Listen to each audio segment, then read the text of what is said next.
Hi YouTube, it's been a while since I made a video, and I just recently purchased this single shot 20 gauge ATI Nomad shotgun. I've been wanting to pick up another single shot. I have an H&R in 12 gauge that I shortened the barrel on and did something similar to, and I just enjoy shooting 20 gauges more. And I saw this shotgun in the local pawn shop. They're brand new. It was 120 bucks. Now, considering the price of guns these days, they've gone through the roof. This gun should be around $90. So I paid about 40 bucks more than I should have, but that's okay. It seems like a decent looking little shotgun. It came with this massive lock, which looks like it'd be a very effective weapon of some kind. You could grab onto that little ball right there, and you could just smack the crap out of somebody with the lock part. Pretty effective. And also in the box was a little owner's manual, which is, the basics. It's a very, very, very basic shotgun. To that end, I bought it to be a scrounger shotgun. Hence the stock pouch right here. And the fact that this gun folds in half just like a Hatfield. Except you don't have to cut the barrel off. It's already, 18.5 inches long. And it already comes with the inletting in the stock, so that when you close it up, it doesn't hang up on the trigger guard. Just like the Hatfield, the trigger guard, pulling backward on the trigger guard, opens and closes the action. And there's the shotgun when it's completely folded closed. I did notice something a little different about this one, and I looked it up because I saw these holes drilled in both sides of the receiver, and I'm not sure if I can get them to show up or not, but on both sides there's two holes drilled, and I found out you can get a scope mount for this shotgun. And you're like, well, why in the hell would I ever need a scope mount for a shotgun? Well, I'm going to show you why. In this pouch, I have 3 chamber adapters. One for 22 long rifle, one for 9mm, and one for 38-357. These lend a lot more serviceability to this gun and makes it more ammo scrounger capable. And here we have those 3 chamber adapters. The 9mm is rifled. The 38-357 is rifled. But the 22 long rifle is a smooth bore, and boy, what a difference rifling makes, even if it's only 2 inches of rifling.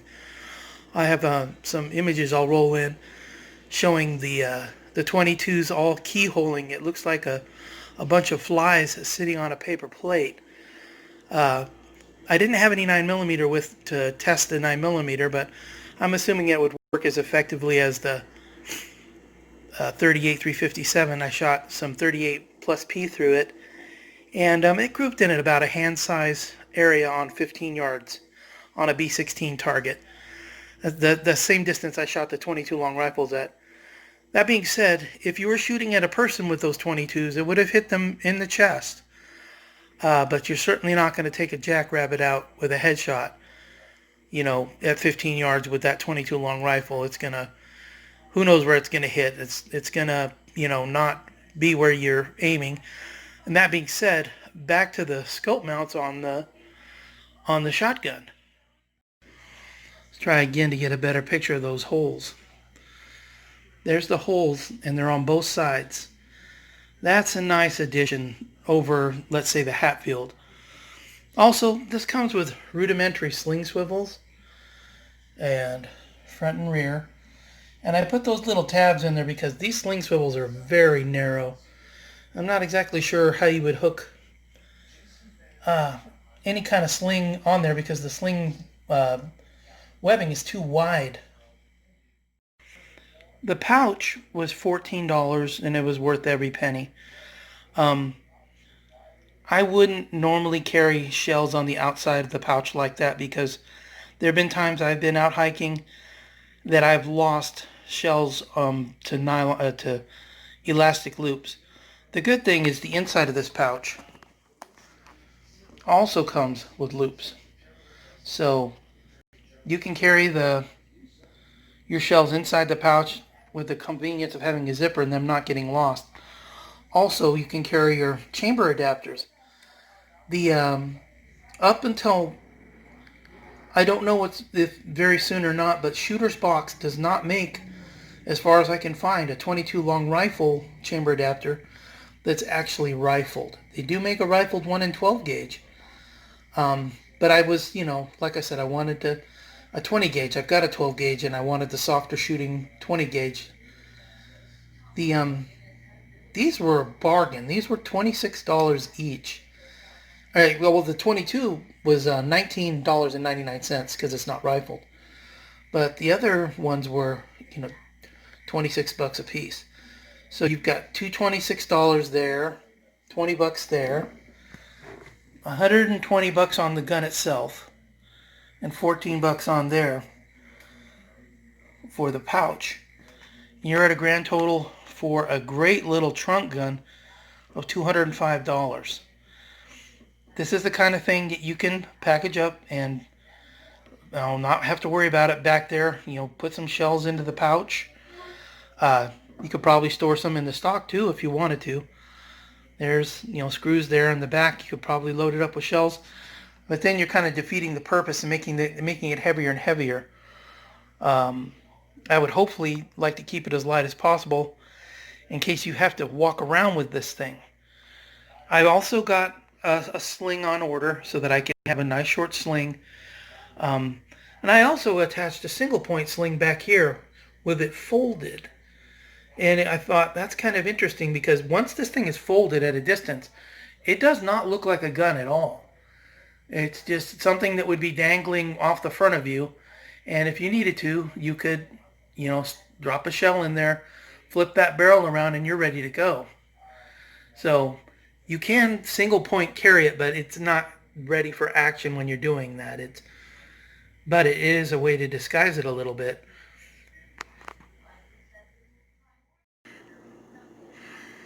Well, I think in conclusion what we have is a decent little single-shot shotgun made in Turkey that looks like it's a cousin with a Hatfield and a Hatsan and a Midland. They all come out of Turkey and they all look very, very similar. This one seems most like the Hatfield though. I like it a little better than the Hatfield because the fact is I don't have to modify anything to get it to fold down pretty small. The trigger is atrocious because it is an inexpensive little shotgun. It has an extractor instead of an ejector, which is fine. I don't want it throwing the chamber inserts out onto the ground every time, so that works out just as well. If I was using this with my H&R, the H&R will throw those things 4 feet out in the air every time I open up the barrel. But this seems to work just fine. I look forward to testing it out some more and making another video about it in about approximately a year. I am going to order that scope mount that costs $27. It looks pretty solid. It's got 4 mounting points on there. And I think it'll make me a little more accurate with the 357 and the 9mm. Nothing can really help with the 22s. It's just the way it is. Anyway, that's my trunk gun / get home gun that's going to be stored in the back of the car.